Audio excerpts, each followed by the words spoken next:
जय हिंद बच्चों। आज हम लोग मौलिक अधिकार जो कि संविधान के भाग 3 में है और समता का अधिकार के आर्टिकल 17 की स्टडी करेंगे। वो अनुच्छेद है 17 और टाइटल है अस्पृश्यता का उन्मूलन, एबोलिशन ऑफ अनटचेबिलिटी। सबसे पहले इस आर्टिकल को पढ़ने के पहले कुछ ऐतिहासिक पृष्ठभूमि को समझना जरूरी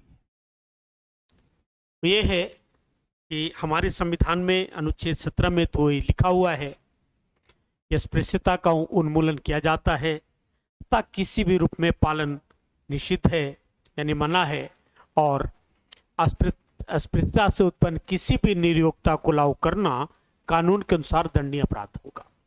यानी छुआछूत वगैरह मना है, बिल्कुल मना है, और कोई इसे इम्प्लीमेंट करता है तो उसे दंडित किया जाएगा।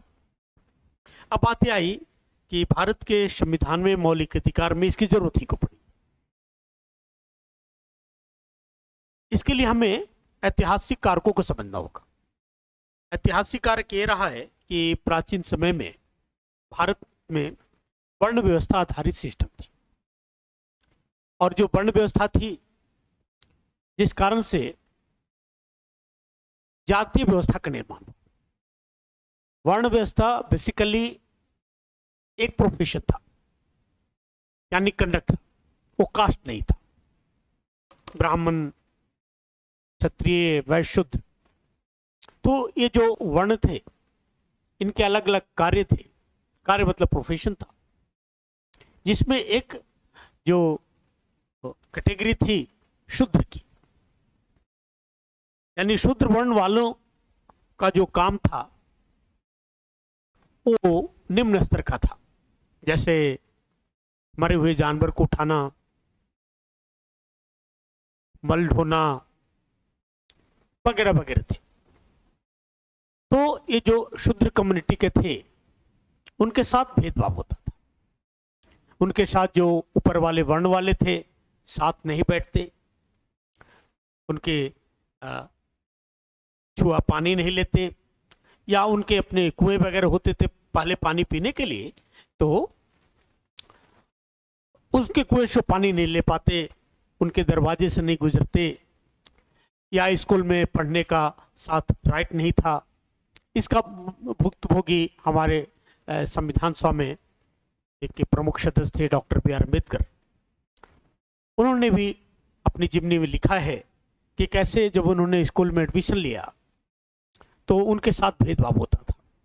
उनके लिए पीने का अलग पानी की व्यवस्था थी, ऊंची जातियों के लिए अलग थी, बैठने के अलग अलग थे। कहने का मतलब है कि प्राचीन समय से ये भेदभाव चल रहा था। जब मुगल काल आया तब भी चला, ब्रिटिश काल ने कुछ इसे हटाने का प्रयास किया और कुछ कर भी पाए, लेकिन पूर्ण रूप में नहीं हुआ। जब हिंदुस्तान को आजादी मिली तब भारत की संविधान सभा ने इस बात पर काफी गहन विचार किया कि जब समता का अधिकार है तो समतामूलक समाज देने के लिए हमें अस्पृश्यता का उन्मूलन करना होगा। इसमें इसके पहले की भी ऐतिहासिक कारक में देखिए, महात्मा गांधी, B.R. अम्बेडकर और ज्योतिबा फुले जैसे महान विचारक आए हैं, जिन्होंने इस संदर्भ में काफी वकालतें की हैं और एक समान समाज स्थापित करने की बात हुई है।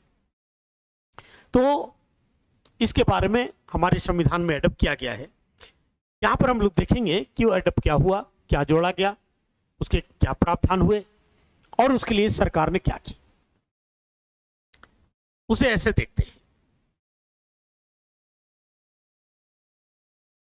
अनुच्छेद 17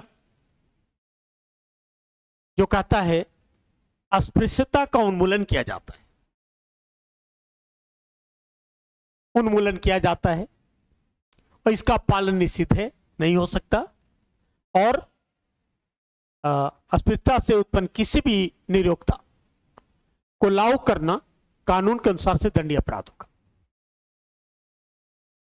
सिंपल बातें, 2-3 बातें निकल कर आती है। अस्पृश्यता उन्मूलन कर दिया गया, पालन मना है, और इससे उत्पन्न कोई डिसेबिलिटी आई, नियोक्ता हुआ, तो दंडनीय अपराध होगा। यानी नियोक्ता का मतलब समान रूप से समझिए कि कोई भेदभाव होता है तो वो दंड का पात्र होगा, ये मतलब है। लेकिन इस मतलब के पीछे मैंने आपको बताया कि एक इतिहास है, अमर्यादित इतिहास, जिसमें समाज बटा हुआ है, विशेष जातियों के विशेष अधिकार हैं, उनके साथ भेदभाव होता रहा, तो ये सारी चीजें रही। इसलिए आजाद भारत की संविधान ने इस बात को दिया। अब प्रश्न ये है कि अस्पृश्यता होता क्या है, अस्पृश्यता क्या है, इसके संदर्भ में संविधान में कोई परिभाषा नहीं है, नो डेफिनेशन। तो कोई डेफिनेशन नहीं तो आखिर किसको माने भाई? इसके लिए हमें न्यायपालिका के बहुत सारी घोषणाएं हैं, यानी वर्डिक्ट हैं, प्रोनाउंसमेंट हैं, उसके आधार पे आप समझ सकते हैं। सामान्य रूप से लिटरेरी जो डेफिनेशन अस्पृश्यता का मतलब है भेदभाव, छुआछूत, यानी कोई किसी को टच न करे, कोई न किसी को छुए, उस संदर्भ में है। लेकिन यहां पर यह संदर्भ नहीं है। इस संदर्भ में मैसूर में जो हाई कोर्ट रहा है, वहां सिंगल जज की बेंच ने उसे परिभाषित किया है। उनकी जो परिभाषा रही है वो ये रहा है कि सामाजिक बुराई के रूप में, जो परंपरागत रूप से, ऐतिहासिक रूप से कुछ ऐसे मामले रहे हैं जो जन्म के कारण से सामाजिक बुराइयां पनपी है, यानी जिस जाति व्यवस्था की बात कर रहे थे वो जन्म के कारण से बुराइयां पनपी है, जिस कारण से किसी कम्युनिटी के साथ भेदभाव किया जाता रहा है और सामाजिक अक्षमताएं आई हैं, उसके संदर्भ में है। इस संदर्भ में एक क्लियर बता दिया गया कि यह अयोग्य होगा और लिटरेरी मीनिंग नहीं है, जुडिशियल प्रोनाउंसमेंट है, और ऐसा कोई करता है तो कानूनन दंडनीय अपराध होगा। अब ये देखते हैं कानूनन दंडनीय अपराध होगा क्या है। कानूनन दंडनीय अपराध के लिए कानून बनाने का जिम्मा संसद को है। अनुच्छेद 35 में यह संसद को अधिकार दिया गया है कि संसद इस संदर्भ में कानून बनाएगा। इसी को ध्यान में रखते हुए आजाद भारत की सरकार ने सबसे पहली बार 1955 में अस्पृश्यता अपराध अधिनियम संसद से पास की। यह अस्पृश्यता जो अधिनियम था, इसी को 1976 में 1976 में नाम बदल दिया गया और उसका नाम दे दिया गया नागरिक अधिकार संरक्षण अधिनियम 1955। यानी मतलब इसमें कुछ अमेंडमेंट कर दिए गए और सिविल राइट प्रोटेक्शन एक्ट का नाम दे दिया गया। बाद में ये कुछ और नियम आए। ये नियम यह आ रहा है 1989 में। 1989 में उसे और एक नए नियम के रूप में लाए गए हैं, जिसे बोलते हैं अनुसूचित जाति अनुसूचित जनजाति अत्याचार अधिनियम 1989। यही नियम भी लागू है, यानी अनुसूचित जाति जनजाति अत्याचार अधिनियम निवारण अधिनियम लागू है, जिसके अंतर्गत ये प्रावधान है कि अनुसूचित जाति और जनजाति के सदस्य के विरुद्ध जो अत्याचार को रोकना है। अधिनियमों के तहत अपराधों की सुनवाई के विशेष न्यायालय की व्यवस्था की बात की गई है और इसके अलावा ऐसे अपराध के पीड़ित को राहत और पुनर्वास की व्यवस्था करना है। पूर्ण रूपेण हम लोग यहाँ पर कानून की तो स्टडी कर नहीं रहे, कानूनी पक्ष कुछ और होता है, फिर भी इसे हम आसान शब्दों में समझने का प्रयास करते हैं एक भारतीय नागरिक होने के नाते। इसमें यह प्रावधान ये है कि एक एग्जाम्पल समझ लिया जाता है कि जो अनुसूचित जाति जनजाति हैं उनके साथ, जिसे परंपरागत रूप से शूद्र कहा गया था, उनके साथ अत्याचार होते रहे हैं। जाति के नाम पर, गाली गलौज के नाम पर, उच्च नीच के नाम पर, खान पान के नाम पर, सार्वजनिक स्थलों में प्रवेश के नाम पर, या आज भी बहुत सारे साउथ इंडिया में भी कहीं का सुना था कि मंदिरों में स्त्रियों का प्रवेश मना है। तो ये भी एक तरह का भेदभाव है। उसी तरह से ये किसी खास जाति के लिए अलग मंदिर हैं, वहां पर वो नहीं जा सकता, उसके अलग गुरुद्वारे हैं, वो नहीं जा सकते। पंजाब में भी ऐसा है कि किसी कम्युनिटी के लिए अलग गुरुद्वारा है। ये सब भेदभाव के दायरे में एक तरह से है। अब बात ये आती है कि इसके लिए हुआ क्या जाए।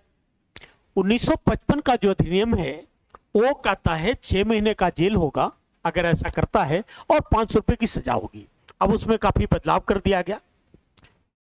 आप ऐसे एक उदाहरण से भी समझें कि अगर कोई व्यक्ति सैलून में अपने बाल कटवाने जाता है, और सैलून में बाल कटवाने जाता है, और वो व्यक्ति अनुसूचित जनजाति का जाति का है, और जो बाल कटने वाले हैं उन्हें मना करता है कि आप इस जाति के हो, या उसे इंसल्ट करता है और काटने से मना करता है, तो उस पर यह अधिनियम लागू होगा। लेकिन दूसरे जाति का जाता है और वो मना करता है तो उस पर लागू नहीं होगा, क्योंकि हमने पहले बताया कि इसका मतलब लिटररी नहीं है, बल्कि सामाजिक रूप से, ऐतिहासिक रूप से जन्म के आधार पर जो भेदभाव होता रहा है उससे रिलेटेड है। ताकि सामाजिक बुराई है जो जन्म के आधार पर हुआ है, होटल में प्रवेश नहीं करने देना, कुएं पर से पानी नहीं ले जाना, पब्लिक एंटरटेनमेंट पैलेस है वहां पर भी भेदभाव करना।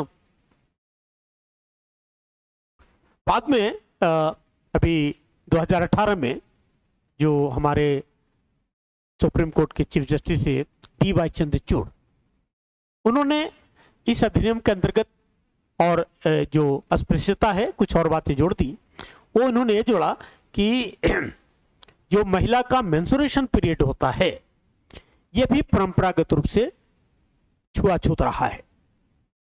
गांव में या पढ़े लिखे समाज में नहीं में भी ऐसा है कि अगर उस साइकिल से गुजर रही हैं तो उसे खाना बनाने की रोक था या पूजा पाठ की रोक था, ताकि अछूत हो गई उस दौरान।